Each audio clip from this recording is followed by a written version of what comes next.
ரொம்ப நாளைக்கு அப்புறம் ஒரு அவுட்டிங் vlog தான் இந்த வீடியோ. அவுட்டிங்னோடனே எங்கேயோ சுற்றி பார்க்க அப்படின்லாம் நினச்சிடாதீங்க. கடைக்கு பர்ச்சேஸ் பண்ணுறதுக்கு பாரிஸ் கார்னர் நானு, மாமா, சோஃபியெல்லாம் போயிட்டுருக்கோம்.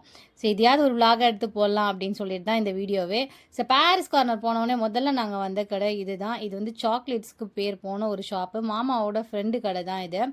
இங்கே வந்து சாக்லேட்டோட வெரைட்டி பார்த்தோன்னா எனக்கு தெரிஞ்சு மோர் தென் ஒரு 50க்கு மேலே இருக்கும்னு நினைக்கிறேன். ஜெல்லிலே ஒரு 20 வெரைட்டி இருக்கும்னு நினைக்கிறேன். அதுக்கப்புறம் இது வந்து கண்ணு முட்டாய்ன்னு சொல்லிட்டு எங்கள் சோனா குட்டி அடிக்கடி வாங்கி சாப்பிடுவா. ஸோ அது கடைக்கு வேணும்னு சொல்லியிருந்தா அது. அதுக்கப்புறம் பர்பி ஐட்டம், பர்த்டேக்கு சாக்லேட் ஐட்டம், பர்த்டே கொடுப்போம் இல்லையா அந்த சாக்லேட் ஐட்டம்.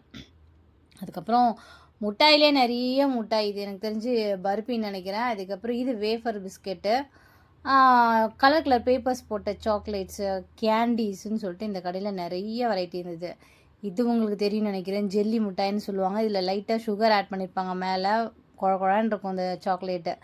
அண்ட் டாய்ஸ், நிறைய சாக்லேட் இங்கே இருந்தது. டாய்ஸில் பண்ணுற சாக்லேட் ஐட்டம் நிறைய இருந்தது.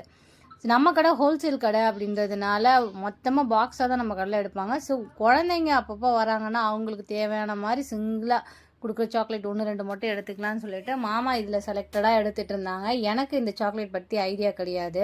மாமாவுக்கு தான் இந்த ஃபீல்டில் கொஞ்சம் எக்ஸ்பீரியன்ஸ் இருந்ததுனால நான் சுற்றி வீடியோ தான் எடுத்துகிட்டு இருந்தேன். பட் மாமா வந்து இதில் என்னென்னலாம் வாங்கணும்னு சொல்லிட்டு வாங்கிக்கிட்டாங்க. ஸோ இங்கே பர்ச்சேஸை முடிச்சுட்டு அடுத்ததான் வந்து நட்ஸ் எல்லாம் வாங்க போகணுன்னு மாமா சொன்னாங்க. ஸோ சோஃபி பார்த்தா வெயிலில் அப்படியே காஞ்சி போய் வந்துட்டு இருந்தா, எதுக்கடா வந்தோன்ற மாதிரி. ஸோ மாமா அவங்களோட 2வது ஃப்ரெண்டு கடையை வந்து தேடிட்டு இருந்தாங்க. இங்கே கடையை கண்டுபிடிக்கிறது அவ்வளோ கஷ்டம். ஸோ ஒரு ஸ்ட்ரீட்லேயும் ஒரு கடை இருக்கும். இங்கே பாரிஸ் கார்னர் வந்தோம்னா கிடைக்காத பொருளே இல்லைன்னு சொல்லுவாங்க. அத்தனையுமே ஹோல்சேல் ரேட்டில் தான் கிடைக்கும். ஸோ ஒரு வழியாக மாமாவோட ஃப்ரெண்டு கடையை கண்டுபிடிச்சி இந்த கடைக்கு வந்துட்டோம். ஸோ இங்கே பார்த்தீங்கன்னா நட்ஸ் ஐட்டம் எல்லாமே, பாதாம், பிஸ்தா, அதுக்கப்புறம் முந்திரி, கிரேப்ஸு, டேட்ஸு, வத்தல் ஐட்டம், பருப்பு ஐட்டம், ஸ்பைசஸ் ஐட்டம்னு சொல்லிட்டு எல்லாமே இந்த கடையில் இருந்துச்சு. நான் அப்படியே எல்லாத்தையும் பார்த்துட்டு இருந்தேன். ஸோ இந்த பைத்தம்பருப்பு வந்து ஃபேஸ்க்காக சோஃபிக்கு வந்து ஒரு 1 kg இங்கே வாங்கிட்டேன். அது இல்லாமல் நட்ஸ் வந்து கிடைக்கும் 1 kg அந்த ரேஞ்சில் வந்து தேவைப்படுதுன்னு சொல்லிட்டு ஒரு 10 வெரைட்டியில் வந்து அப்படியே பல்காக வந்து இங்கே பர்ச்சேஸ் பண்ணோம். சரி, பர்ச்சேஸ் பண்ண எல்லாத்துக்கும் பில்லை போட்டுட்டு அடுத்ததாக இந்த கடைக்கு போகலான்னு சொல்லிட்டு நானும் சோஃபியும் பேசிகிட்டு இருந்தோம். 90s சாக்லேட்ஸ்லாம் வாங்கலாம், அதுக்கப்புறம் பிஸ்கெட் ஐட்டம் வாங்கலாம், அங்கே போகலாம் அப்படின்னு சொல்லிட்டு மாமா வந்து சொல்லிட்டு இருந்தாங்க. சரி ஓகேன்னு சொல்லி எல்லாத்தையும் எடுத்து பேக் பண்ணிவிட்டு ஒரு மூட்டையில் கட்டி கொடுத்துட்டாங்க. எப்படா தூக்கிட்டு போகிறதுன்னு யோசிச்சுட்டு இருந்தேன். ஆக்சுவலாக இங்கே வந்து நான் மட்டும்தான் வரதா இருந்தது. பட் மாமா திங்ஸ்லாம் நீ தூக்கிட்டு வர முடியாதுன்னு சொன்னதுனால மாமாவும் என்னோட சேர்ந்து வந்திருந்தாங்க. ஸோ அங்கே நட்ஸை வாங்கிட்டு பிஸ்கெட் ஐட்டம் வாங்கலாம்னு சொல்லிட்டு இதுவும் மாமாவுக்கு தெரிஞ்ச ஒரு அண்ணாவோட கடை தான். ஸோ இதுக்குள்ளே வந்தால் இங்கேயுமே சாக்லேட் ஐட்டம், பிராண்டட் சாக்லேட் சொல்லுவோம்ல, கேட்பரியோடது. ஸோ அந்த மாதிரி சாக்லேட்ஸ், அதுக்கப்புறம் 5 ஸ்டார் டெய்ரி மில்க், அந்த மாதிரி சாக்லேட்ஸும் இங்கே நிறையா இருந்தது. இது உங்களுக்கு என்னன்னு தெரியும்னு நினைக்கிறேன். ஸோ 90ஸோட ஃபேவரட் இது. அப்பளம் நாக்கில் அப்படியே வச்சோன்னா சங்கின்னு கரைஞ்சிரும். இளந்தப்பழ ஜூஸ்னு சொல்லுவாங்க, இதை நான் அப்படி தான் சொல்லுவேன். அண்ட் அந்த ஐட்டமும் இருந்தது. 90s சிசர் முட்டாய், சிகரெட் மாதிரி ஒரு சாக்லேட் இருக்கும் இல்லையா, ஸோ அந்த சாக்லேட் அது எல்லாமே இங்கே இருந்துச்சு. மாமா கிட்டே கேட்டவுடனே மாமா அதில் செலக்டடாக 90s சாக்லேட்ஸ் ஒரு சில ஐட்டம் மட்டும் எடுத்துக்கிட்டாங்க. சோஃபி இங்கே சுற்றி ஏகப்பட்ட சாக்லேட் இருந்துச்சு. எல்லாத்தையும் சுற்றி பார்த்துட்டு இருந்தா. சோனா வரந்தான் கடையில் அப்படியே உருண்டு புரண்டிருப்போம். அந்த டாய்ஸ்லாம் பார்த்துட்டு எனக்கு வேணும். நல்ல வேலை சோனா வந்து ஸ்கூலுக்கு அமைச்சிட்டு ஆஃப்டர் 12 o'clock மேலே தான் இந்த கடைங்களுக்குலாம் வந்தது.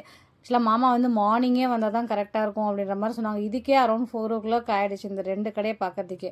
ஸோ மார்னிங் வந்தால் தான் நம்ம நிதானமாக எல்லா கடையும் சுற்றி பார்த்து வாங்க முடியும். ஸோ இப்போதைக்கு இதை மட்டும் ஓகே, அதுக்கப்புறம் பார்த்துக்கலான்னு சொல்லிவிட்டு அங்கே பர்ச்சேஸை முடிச்சுட்டு அப்படியே வண்டி எடுத்துகிட்டு கிளம்பும்போது பார்த்திங்கன்னா மணி 4.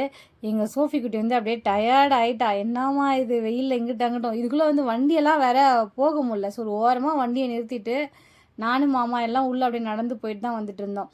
ஸோ சோஃபி வந்து சொல்லிட்டே வந்துட்டு இருந்தா, நான் வந்தே இருக்கக்கூடாதுமா, நான் வந்து ஒன்றுமே பண்ணவே சும்மா சுற்றி தான் பார்த்தேன் அப்படின்னு சொல்லி. ஓகே, ஒரு எக்ஸ்பீரியன்ஸ் கிடைக்கணும்னு சொல்லிட்டு எல்லாத்தையும் தூக்கி வண்டியில் கட்டிட்டு அப்படியே வந்து அங்கேருந்து கிளம்ப ஆரம்பிச்சிட்டோம். பயங்கர ஃபாஸ்ட்டாக வந்து மாமா போயிட்டு இருந்தாங்க. ஏன்னா சோனா குட்டிக்கு ஸ்கூல் முடிஞ்சு 4 மணிக்கு கூப்பிட போனோம், ப்ளஸ் கடையும் ஓப்பன் பண்ணணும்னு சொல்லிட்டு அப்படியே கிளம்பிட்டோம்.